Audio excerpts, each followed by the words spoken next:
आप देख रहे हैं VOW और मैं हूं साहिल जाफी। यूनान की बदलती हुई सूरत हाल और एमिग्रेशन की नई अपडेट के साथ आप सबकी खिदमत में हाजिर हूं। बहुत जोरों शोर से सोशल मीडिया पे चल रहा है कि यूनान एमिग्रेशन खोल रहा है। इसमें कितनी सच्चाई है कि यूनान एमिग्रेशन खोल रहा है? आप तमाम पाकिस्तानियों से, इंडियन भाइयों से, बांग्लादेशी भाइयों से इल्तमास है कि नौसर बाजों से होशियार रहें। ये लोग आपके पैसे खाकर भाग जाएंगे और आप कुछ भी नहीं कर पाएंगे। किसी की बातों पे यकीन मत करें, अभी तक ऐसा कुछ भी नहीं है।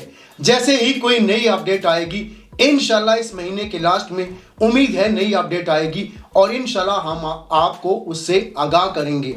बार बार ये इल्तमास कर रहा हूं कि आप नौसरबाजों से होशियार रहें। ये सोशल मीडिया पे जो चल रहा है, ये ट्रेंड चल रहा है, इसमें कितनी सच्चाई है और कौन से लोग जो है इमिग्रेशन ले सकेंगे, ये इस महीने के लास्ट में बहुत सी अपडेट हैं।